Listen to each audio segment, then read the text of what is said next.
বলছি না, হাজার কারণ থাকতে পারে। আমি এইটুকু বুঝেছিলাম যে আমাকে যদি গাইতে হয় বাংলা গান, সে গান আমায় লিখতে হবে। কি করে লিখতে হবে জানি না ভাই, আমার সেইখান থেকে লড়াই। এইটা আমি তোমায় সুনির্দিষ্টভাবে বলতে পারি 74 সালের কথা। 74 সালে। এবং এই প্রথম গান লেখা? না, প্রথম গান লেখার চেষ্টা করি 75 সালে, বুঝলে। আচ্ছা, সে গানটা ছিল এ কেমন আকাশ দেখালে তুমি, এ কেমন আকাশ জন্মভূমি, এ যে শুধু কান্না, শুধু কান্না, শুধু কান্না, কান্না কান্না, এ কান্না চাই না, আমি চাই না, আমি চাই না, চাই না, চাই না, এ কেমন কান্না শেখালে তুমি, এ কেমন কান্না জন্মভূমি। এইটুকু লিখেছিলাম, আর বেরোলো না। খুব অবাক হয়ে যাবে, গান লেখার ব্যাপারে আমার সবচেয়ে বড় প্রেরণা সুকুমার রায়। তাই নাকি? বাহ।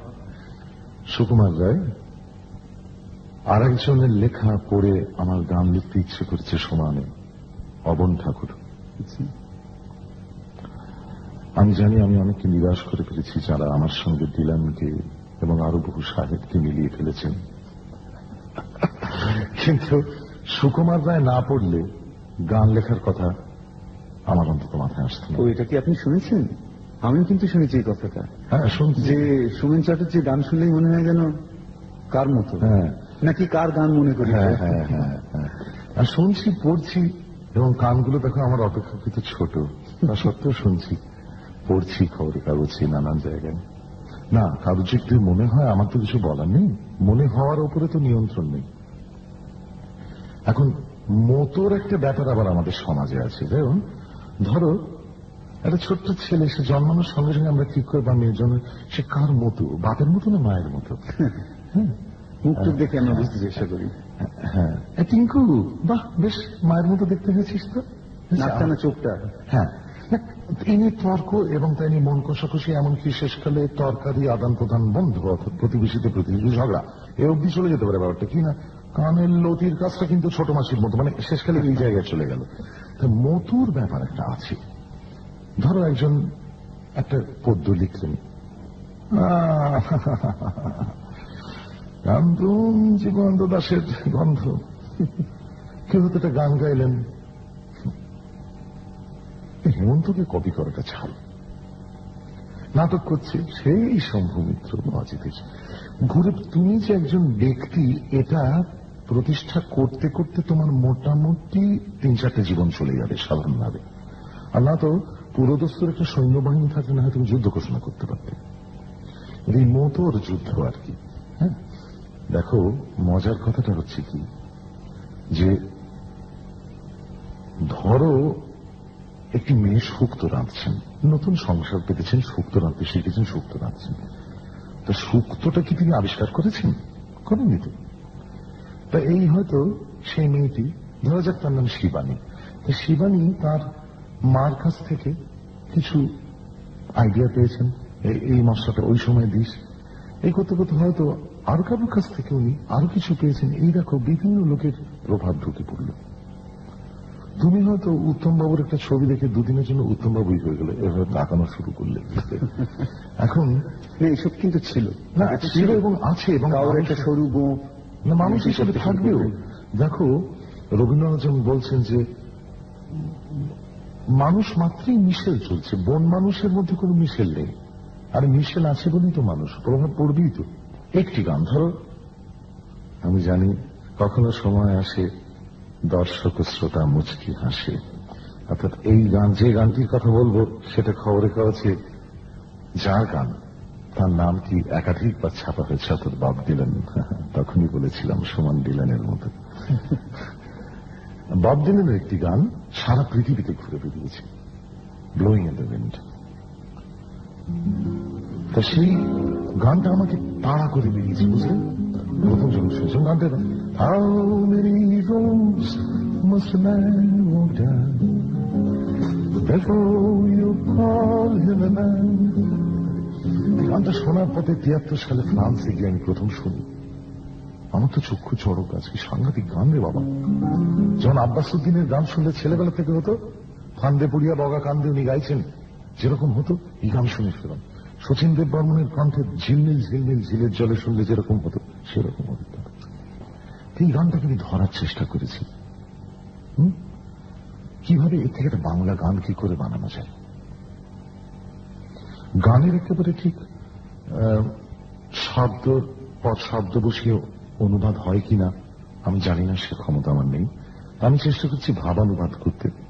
এই ডিলানের এই গানটা সুরটা আমি বেশ কিছুটা নিয়েছি, অর্থ যথাসম্ভব রাখতে চেষ্টা করেছি, কথা কিছু এদিক ওদিক করে দিয়েছি, নিজের সুরও ঢুকিয়েছি কেরামতি করে, একটা অন্তরা বানিয়েছি। সে অন্তরা তো ওদের গানে ওইভাবে ছিল না, আমি একটা অন্তরা বানিয়েছি। অন্তরাটা আমার সুর, আপন মনের মাধুরী মিশায়। এর সঙ্গে তালটাকে দিয়েছি পাল্টে। ডিলানের গানটা কি ছিল? How many roads must a man walk down? 1 2 3 4 1 2 3 4। আমি করলাম 5 মাত্রার তাল। 1 2 3 4 5 1 2 3 4 5 1 2 3 4। কতটা পথ পেরোলে তবে পথিক বলা যায়, কতটা পথ পেরোলে পাখি চিরবে তার ডানা, কতটা অপচয়ের পথ মানুষ চেনা যায়। প্রশ্নগুলো সহজ আর উত্তর তো জানা। আমি তো কথা পাল্টেছি এখানে, এর মধ্যে পাল্টে গেছি। তারপর ধরো, কত বছর পাহাড় বাঁধে ভেঙে যাবার আগে। এটা দিলাম শুন না, এটা আপনার, এটা আমার শুন। কত বছর মানুষ বাঁচে পায়ে শেকল পরে, আবার তুমি অন্ধ সেজে থাকার অনুরাগে, কবার তুমি অন্ধ সেজে থাকার অনুরাগে, বলবে তুমি দেখছিলে না তেমন ভালো করে। ফিরিয়ে আনলাম না, কতটা পথ বেরোলে তবে পথিক বলা যায়। এইভাবে ঠিক গানের সুরের উপর নিজের কথা বসিয়ে না, এটাতে গানটাকেই আমি ধরতে চেষ্টা করছি, মূল গানটারই একটা বাংলা ভাষ্য সম্ভব কিনা। এ তো গেল বব ডিলানের প্রভাব। আচ্ছা, বাউল, কীর্তন, কথকতা এই সমস্ত আপনার গানে সাংঘাতিক রকম। ধরো বব ডিলানের যে প্রভাবটা সেটা খুব মাইনর প্রভাব। হ্যাঁ, আপনি তো বললেন আপনি গানের লেখায় ধরো গানের কথাটা কি হবে আমাকে খুব ভাবিয়ে তুলেছিল বরাবর, গানের কথাটা কি হবে। ছেলেবেলা একটা আধুনিক গান গাইছি, কি সুন্দর সুর, কিন্তু কেউ বললেন তো কথাটা কিরকম যেন, তুমি চাচ্ছি এটা রবীন্দ্রনাথের গান গাও। এটা আমি ভেবে দেখেছি, হ্যাঁ এটা কথাটা তো খুব ভুল নয়, কোথায় যেন একটা তেলে জলে হয়ে যাচ্ছে, অসাধারণ সুর, কথাটা কোথায় মার খাচ্ছে। তো কথার দিকে কিন্তু আমি একবারে ক্ষীণ দৃষ্টিতে তাকিয়ে থাকি, এটা ঠিক। এবং সেইখানে কিন্তু আমাদের এত ভালো লাগে আপনার কথা। সেইখানে কিন্তু দিলাম নাম, সেখানে সুকুমার রায়, সেখানে পাবন ঠাকুর, সেখানে বাউল। ধরো তোমার খাতা দেখে গান গেও না, খাতা দেখে গান গেও না, উল্টে পাতা যেতেও পারে। খাতা দেখে গান গেও না, উল্টে পাতা যেতেও পারে। কোথায় দিলাম হে সিগারি, বা কোথায় হে সাহেব শুভ, সব কোথায় গেল? তো ভৈরবী বাউল। পাতা পাতা উল্টে গেলে, পাতা পাতা উল্টে গেলে মোছতে খাবে বারে বারে। খাতা দেখে গান গেও না। তা এইরকম বাউল ঢুকে পড়ছে খুব স্বাভাবিক ভাবে।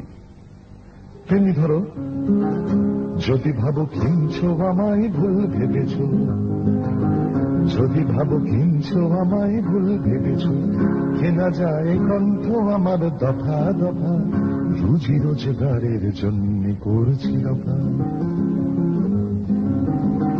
কেন? এটা তো এর মধ্যে কীর্তন, বাউল এই অঙ্গগুলো ঢুকছে।